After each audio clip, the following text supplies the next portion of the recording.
the way we ended up being in conversation, it's actually a beautiful story, so I hope it doesn't embarrass him. He originally he read a book by, I think Stephen Kotler, called like From Man to Superman or something like that. And it caught his attention. It was shiny to him. Yeah. That then led him to read a book called Stealing Fire, Yeah. that Stephen wrote with Jamie Wheel. Right. Now, in this context, this individual felt the shininess of Jamie Wheel is more shiny. So, oh, okay. So he begins to follow that and searches more broadly for the Jamie Wheel vibe. In that context, he finds himself watching a video that Rebel Wisdom did that had Jamie, Daniel Schmachtenberger, and me. Yes. Okay. The sun's making it. It was years ago.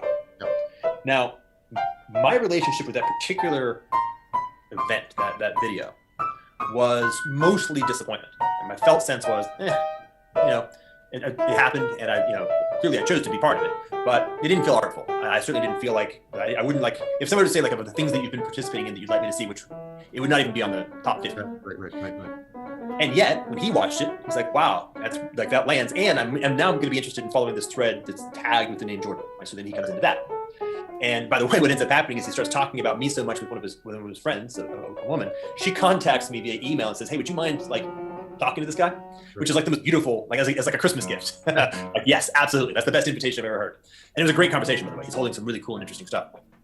The point being is, there's no fucking way I could have planned that. Right. There was no sort of intent at all, like 0% intent that I'm going to show up in this particular thing with Daniel and Jamie with the purpose of having this kind of like lackluster conversation, and end up with me having this call with this guy. Yeah. Okay. Artfulness, right? Art as distinguished from virtuosity. Okay. I think that distinction is this distinction that we're looking for.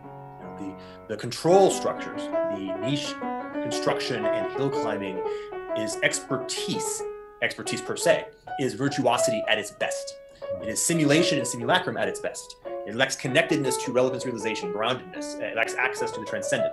It lacks access fundamentally to the capacity to navigate creation and creativity as a primary modality. It is always reacting to that as a change in like a very disrupting mystery, which then tries to re-coordinate structure and control. Right? Now, to the degree to which it has the time to do so, it can build and integrate and build a new kind of structure of control on top of it, which we've actually witnessed historically over the past 5 years, by the way, for those who are paying close attention. And then it can begin to do the thing that it does, right? It niche constructs, it changes the new milieu into something that it knows how to play with. But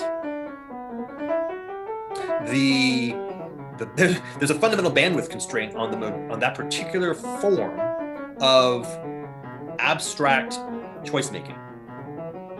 There's only so much perception and processing and action velocity that it can engage in.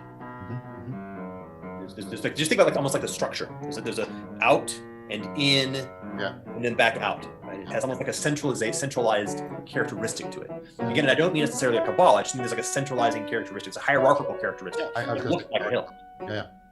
And to the degree to which the magnitude and velocity of novelty increases, its capacity to do that begins to break up. Okay? Now the question is, how do you do that? How do you actually become artful? And I just want to keep hitting that tone because I want it to land, because artful and sacred, artful and this notion that you said earlier of this pedagogy, right? This felt sense of being like playfully participating. I'm there now in this conversation. I have no addenda at all. I do not have an intent to have a consequence in this other than a felt sense of like rightness. Like I hope it's hopefulness. I hope that the energy and time I'm expending in this relationship, in this conversation, how it shows up in the world, ripples out to infect virtue in those who encounter it. And that is a very sacred relationship to action, right?